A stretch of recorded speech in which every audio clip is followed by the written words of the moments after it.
못한 죄 때문에 병들고, 죄 때문에 절망하고, 죄 때문에 고통하며 살아요. 죄의 굴레에서 벗어나지 못하기 때문에 전생의 죄까지 들먹이면서 고통스럽게 사는 거죠. 이게 인생의 한계예요. 그런데 그 한계에 다다른 인생들을 예수 그리스도께서 십자가로 모든 인생의 죄의 문제를 해결하심으로 말미암아 믿고 깨달아지는 사람이 영적인 삶을 살아요. 영적인 삶을 사는 사람은 여기서 예배를 드려요. 그러면서 기쁘고 즐거워요. 열심히 일해가지고 번 돈을 하나님께 드리면서 즐거워해요. 그런 우리들을 저 세상 사람들은, 불신자들은 이해를 못해요. 우리는 이렇게 헌신하고 봉사하면서도 즐거워합니다. 그러니까 예수 안 믿는 사람들은 이해를 못하죠. 오늘 본문의 말씀이 그런 거예요. 예수님의 제자들이 채찍에 맞으면서 핍박을 당해도 막 즐거워하면서 기뻐했다는 거예요. 이처럼 세상은 이해할 수 없는 차원의 삶이 있습니다. 하나님은 우리로 하여금 이해할 수 없는 차원으로 이끄셔서 이해함으로 말미암아 놀라운 영적인 삶을 살게 하시는 거예요. 오늘 말씀에서 이해할 수 없이 기뻐하는 사람들의 모습을 통해서 왜 기쁜 것인지, 왜 기쁘면서 즐겁게 살아가는지 깨닫고 우리 함께 성령의 이끄심을 따라 참된 기쁨의 삶을 살 수 있기를 축복합니다. 오늘 보면 40절과 41절을 다 같이 다시 읽어볼까요? 시작. 그들이 옳게 여겨 사도들을 불러들여 채찍질하며 예수의 이름으로 말하는 것을 금하고 놓으니 사도들은 그 이름을 위하여 능욕받는 일에 합당한 자로 여기심을 기뻐하면서 공의 앞을 떠나니라. 아멘. 예루살렘의 종교 지도자들이 사도들을 불러다가 채찍질했다는 것입니다. 왜? 예수의 이름으로 말하지 말아라. 여간 신경 쓰는 게 아니에요. 신경 쓰는 정도가 아니에요. 베드로가 예루살렘 성전에서 안진뱅이를 이렇게 세워버렸어요. 그때 사람들이 깜짝 놀랐어요. 어떻게 세상에 이런 일이 되냐? 어떻게 베드로가 그럴 수 있느냐? 사람들이 아우서 이거 놀라니까 베드로가 뭐라고 그러냐면 내가 한 것이 아니다. 너희가 엊그제 십자가에 못 박혀 죽인 그 예수, 그분이 이 사람을 고쳤다. 예수의 이름이 살려냈다.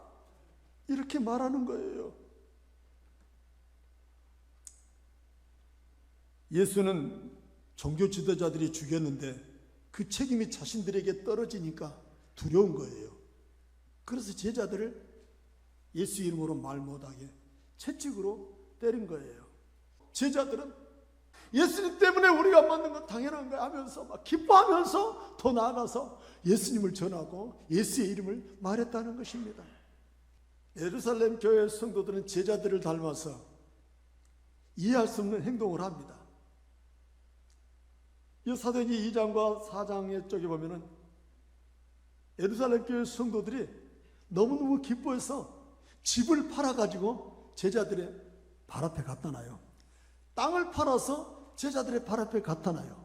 그래가지고 그것을 가지고 가난한 사람, 없는 사람, 있는 사람 모두 골고루 다 나눴으니까 예루살렘에 가난한 사람이 한 사람도 없었다는 거예요. 어떻게 집을 팔아서 내놓습니까? 어떻게 땅을 팔아서 내놓고 함께 쓰자고 합니까? 이해할 수 없지만 성령님이 임하시고 성령의 은혜가 임하니까 그것이 이해가 된다는 거예요.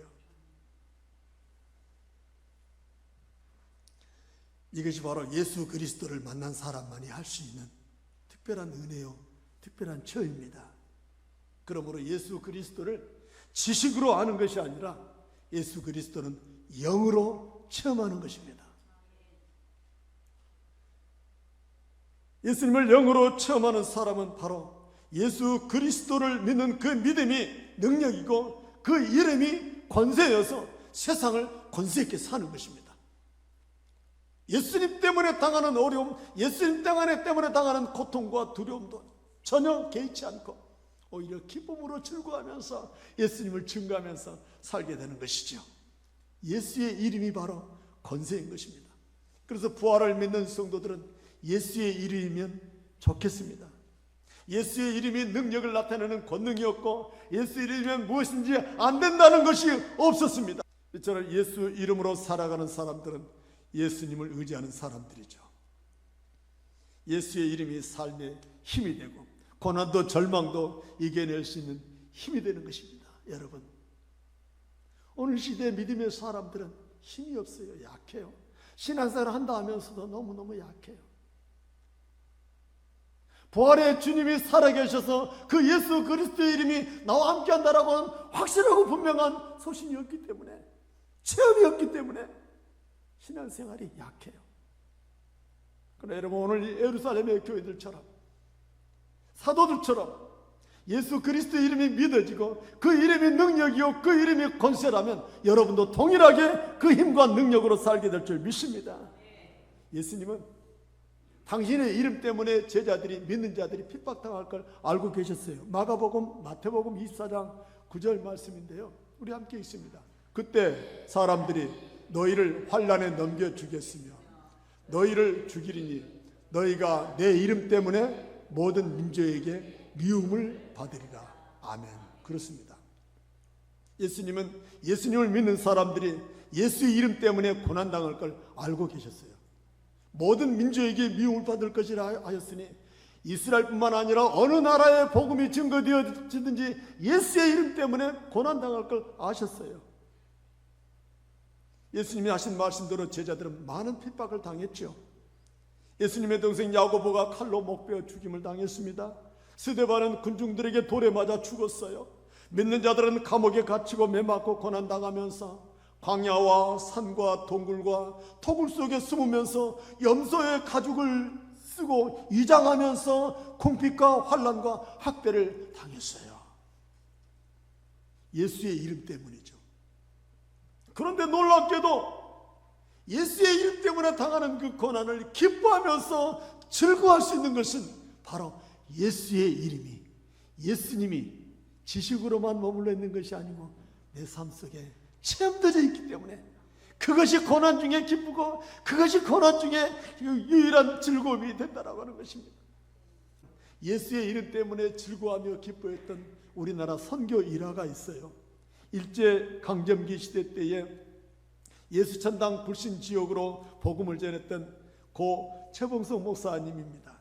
이 목사님이 신사 참배를 앞장서서 반대하다가 1939년 평양경찰서에 끌려가 극심한 고문을 당합니다. 고문을 당하다가 힘겨워 기절하면 찬물을 끼얹고 또 깨어나면 또 찬물을 끼얹고 고문하고, 하루는 형사가 몽둥이로 최 목사님을 때리니까 몽둥이로 맞을 때마다 예수천당, 또 때리면 불신지역, 또 때리면 예수천당, 맞을 때마다 예수천당이라는 거예요. 그러니까 경찰서 이 사람이, 일본 형사가, 당신은 왜 매를 맞는데 아프지도 않소? 왜 맞을 때마다 예수천당 그러냐고.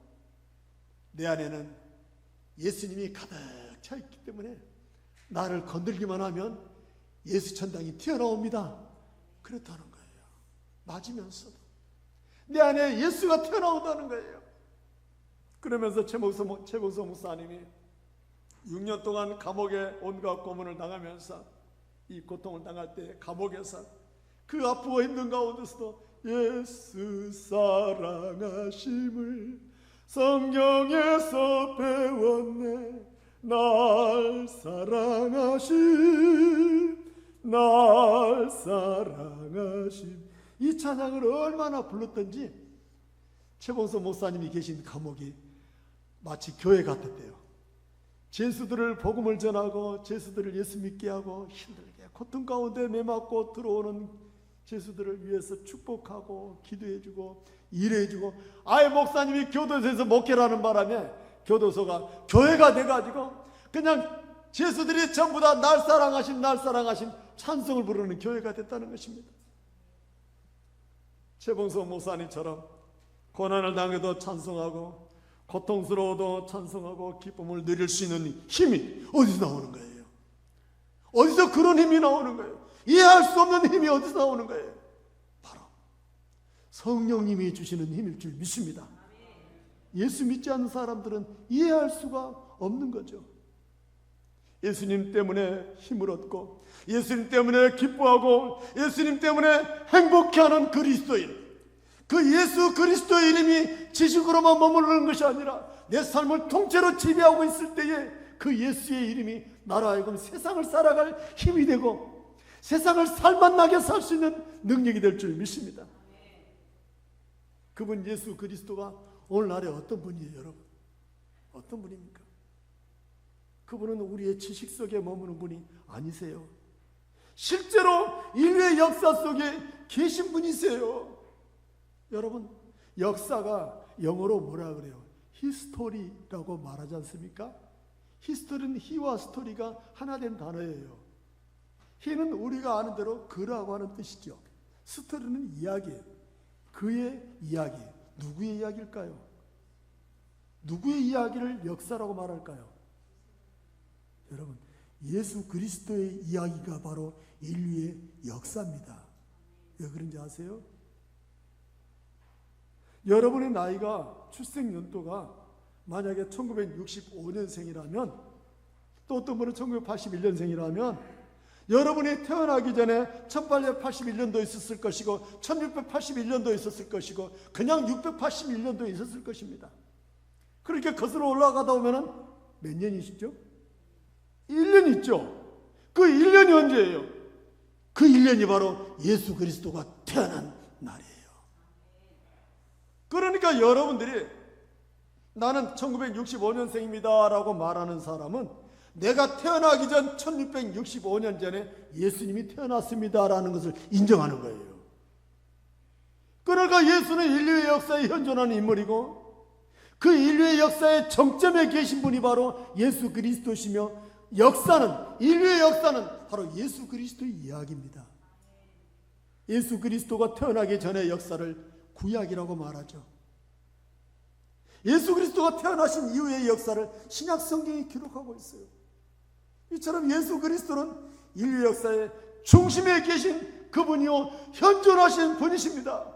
그분이 인류의 죄를 짊어지시고 십자가를 지셔서 3일 만에 부활하신 것은 우리에게 영원한 부활의 소망을 주시려고 부활하신 줄 믿습니다. 우리는 그 예수, 살아계신 예수님을 믿는 거예요. 부활하셨기 때문에 살아계신 그 예수님이 오늘 또 우리를 만나주시고 우리 박연자 성도님도 만나주신 거예요. 그러니까 여러분, 부활하신 예수님을 만난 사람은 4차원의 세계를 살아가는 거예요. 우리가 살아가는 세상에 이해할 수 없는 일들이 많이 일어나죠. 성전에 앉은 안진뱅이를 베드로가 어떻게 일으키겠어요? 사람이 힘으로 되는 게 아니에요. 예수의 이름을 의지하여 그 믿음으로 이렇게 세웠더니 일어나는 역사가 나타난 거예요.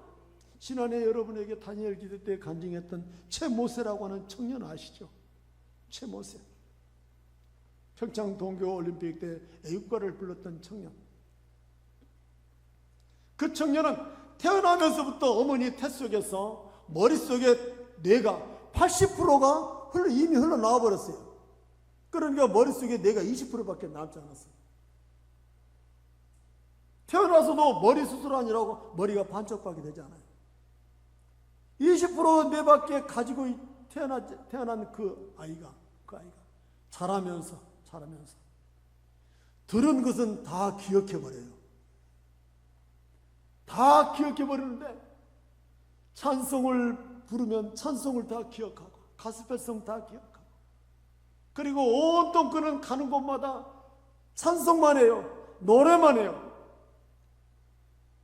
어떻게 이런 일들이 가능하겠어요? 의사들은 그 아이는 이제 틀렸다라고 판단했지만 하나님은 그 아이를 통하여 영광 받으신 거잖아요. 하나님은 살아계셔요. 현대의학으로 이해할 수 없는 일들이 많이 일어납니다. 이처럼 성령의 능력과 역사로 일어난 일들은 보통 사람들이 이해할 수가 없어요. 이해할 수 없는 이 기쁨이 성령의 능력으로 나타날 때에 그 기쁨은 우리를 그리스도 예수의 사랑으로 꽁꽁 묶어줄 줄 믿습니다. 성령의 능력과 그 은혜로 경험한 기쁨은 사람들에게 말로 표현할 수 없는 기쁨이 될 것입니다. 이 기쁨이 세상을 살아갈 때 담대하게 하고, 이 기쁨이 우리를 하여금 어떤 상황 속에서도 벌러덩 춤을 추게 할 줄 믿습니다.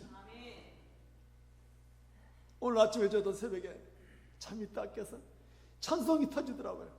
나의 영원하신 길 생명보다 귀하다. 감사했어요. 왜냐하면 어저께까지 제가 목이 쉬었거든요. 오늘 예배 드려야 되는데 목이 또 쉬면 어떡하지 했는데 하나님께 찬송이 생각나게 하셔서 불렀더니 목이 확 터진 거예요. 할렐루야 감사합니다 하면서 오늘 아침 시작했습니다. 사랑하는 여러분, 이해할 수 없는 기쁨은 성령의 은혜로 말미암아 우리에게 주십니다. 채찍을 맞아도 기쁘고 죽음이 눈앞에 아른거려도 결코 슬프지 않습니다. 도리어 사나 죽으나 주의 것이라고 고백하는 사도 바울처럼 우리들도 이 땅의 육신의 삶을 초월하여 주님이신 기쁨으로 충만하게 살게 할 줄 믿습니다. 예수님은 자신의 이름을 우리의 삶 속에 언제든지 스스로 증명하십니다. 내가 예수다. 내가 지금 너와 함께 있다. 내가 지금 너를 통하여 역사할 것이다. 예수의 이름이 쉼없이 우리를 통하여 나타나기를 원하시고, 우리의 일생을 통하여 쉼없이 예수의 이름이 증거되기를 원하시는 것입니다.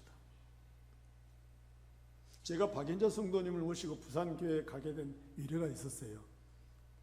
지난 2월 5일 아침에 제 아내가 여수에 사는 어떤 전도자가 유튜브 영상을 하나 알려줘서 아침 식사를 마치고 부엌에 서서 그 유튜브 영상을 보는 거예요. 근데 마침 그 교회에서 신유의 역사를 하는 그런 유튜브 영상이었어요. 이미 끝났고 지났어요. 근데 지나간 그 영상을 보면서 그 목사님이 하란 대로 제 아내가 따라했대요.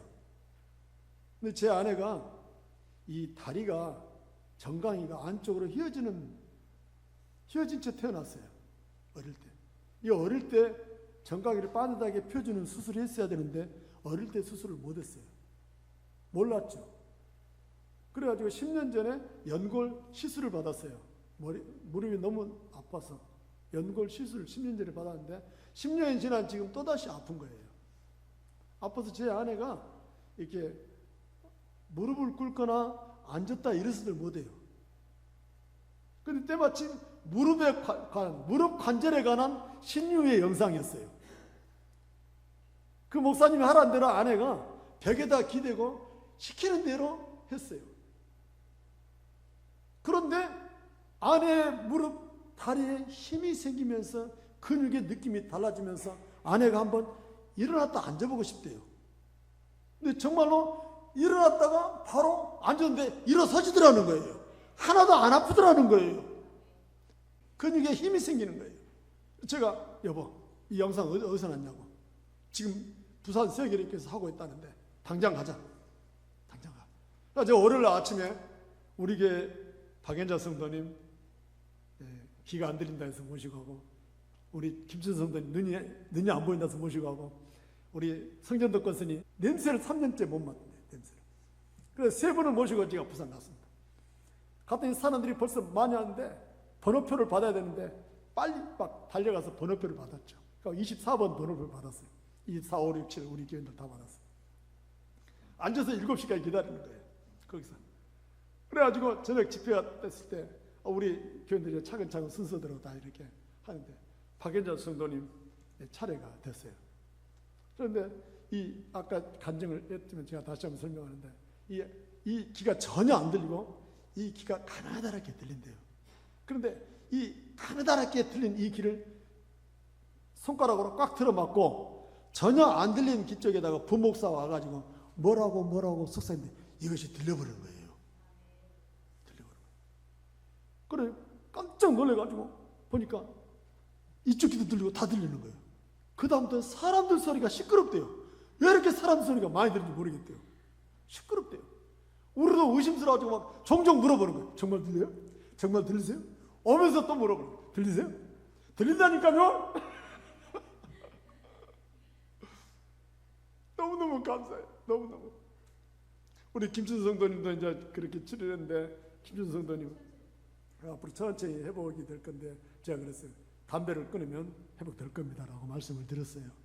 하나님의 역사하십니다. 하나님의 역사하십니다. 놀라운 일들이 이렇게 일어난 이런 일들에 대해서 우리는 알 수가 없지만 하나님이 역사하시는 거예요. 사랑하는 시청자 여러분, 술을 취해 길을 가면서 자신의 고달픈 인생을 만나신 하나님, 술 먹고 나면 후회스러워서 내가 왜 이럴까? 안 먹어야 되는데 왜 이럴까? 후회하던 그 딸을 밤중에 주님이 찾아와서 만나신 거예요. 사랑하는 딸아, 그 마음을 아시고 만나신 거예요. 결단하고 술을 끊은 거예요. 이 월요일날 그런 기적을 경험하게 하신 거예요. 여러분, 하나님 살아계십니다. 살아계십니다. 제가 정말로 간절히 간구하며 기도했던 적이 있어요. 하나님, 다니엘 기도에서 영상으로만 보게 하지 마시고 우리 교회도 그런 생생한 간증거리를 주세요. 하나님의 살아계심을 우리 교인들도 보게 해주세요. 내가 계속 기도했어요. 근데 정말 하나님께서 우리 교회에 그런 일도 일어나요. 앞으로도 일어날 줄 믿습니다. 하나님이 살아계시니까 계속 일어납니다. 계속 일어나셔서 하나님께서 역사하시는 거예요. 그러므로 사랑하는 시청자 여러분, 우리가 이 살아계신 주님을 증거할 수 있길 원합니다. 살아계신 하나님을 나타낼 수 있길 원합니다. 우리 함께 본문 42절을 다시 한번 다 같이 함께 큰 소리로 읽습니다. 시작. 그들이 날마다 성전에 있든지 집에 있든지 예수는 그리스도라 가르치기와 전도하기를 그치지 아니하니라. 아멘. 예수의 이름이 믿어진 제자들은 가만히 있을 수가 없었어요. 가만히 있을 수가 없었어요. 날마다 성전에 있든지 집에 있든지 예수를 그리스도라고 전하기를 그치지 않았다는 것입니다. 예수의 이름이 우리를 죄에서 구원하고, 예수의 이름이 나를 영생의 길로 인도하시고, 예수의 이름이 우리를 천국에 소망하셨다라고 증거했다는 거예요. 제가 신대 둘레길을 돌다가 전도를 하는데 부부가 운동을 하면서 가는 걸음이었어요. 복음을 전했죠. 예수님을 전했습니다. 예수 믿어야 된다고 복음을 전했더니 이 사람이, 남자가 사정없이 육두문자로 쌍욕을 저한테 하는 거예요. 그 욕을 듣고, 야, 오랜만에 듣는 욕이네 하면서 제 마음이 후련해지면서, 아, 이래서 주님이 너희가 나로 말미암아 너희를 욕하고 악한 말을 할 때 기뻐하고 즐거워하라, 하늘의 상이 그 위로구나, 이렇게 말씀하셨구나. 욕을 듣는데 기분이 야릇하면서 기분이 좋아진 거 있죠. 그 좋아진 기분이 뭐냐면 주님이 나한테 뭔가 주실 것 같은 기분 상을 주실 것 같은 기분. 여러분 한번 이 체험을 해보고 싶으시면 전도해 보세요. 귀찮게 전도해 보세요. 특별히 다른 종교를 가진 사람에게 전도해 보세요. 대번에 쌍욕을 하면서 여러분 욕을 하면서 자신이 없으세요? 벌써 기운이 쭉 빠진 얼굴들하고 계시는데 정말 여러분, 예수 이름 때문에 핍박을 받으면 즐겁고 기뻐요. 별소리를 다 듣습니다. 그러나 여러분, 저는 여러분에게 누누이 말씀드리지만 예수님을 지식으로 전하고 싶지 않아요. 성경을 지식으로 전하고 싶지 않아요. 성경을 통하여 내가 만난 예수에 대한 스토리, 내가 만난 예수에 대한 체험을 갖기를 원해요. 제가 여러분에게 말씀을 전하고 설교를 하면서도 지식으로 전하고 싶지 않아서 만난 예수, 그 예수 그리스도의 살아계심, 그 생생한 예수 그리스도를 만난 것을 단 한마디라도 전하고 싶어서 예수님 만나러 댕겨요. 전도하러 예수님 만나러 댕겨요. 전도하다가 이런 예수님 만났습니다. 이렇게 예수님 만났습니다. 만난 예수를 여러분에게 전하고 싶어요. 왜? 여러분도 만나야 되니까. 예수를 지식으로 하는 것이 아니라 삶으로 만나고 체험으로 만날 때 그 만남이 능력이 되고, 그 만남이 생생하게 내 삶을 변화시키고 세상을 이기고 죄를 이기고 당당하게 살아갈 수 있는 힘과 능력이 될 줄 믿습니다. 사랑하는 시청자 여러분, 여러분도 믿어주시면 아멘 하시기를 축복합니다. 예수님은 살아계십니다. 예수님은 여러분과 함께 하십니다. 예수님은 우리의 모든 형편과 처지를 아십니다. 아시기 때문에 도와주시려고 여러분 곁에 계십니다. 아시기 때문에 우리와 동행하시고 우리를 만날 줄 믿습니다. 예수 이름 때문에 겪는 고난이라면 기쁨으로 감당하면서 주님과 동행할 수 있기를 축복합니다.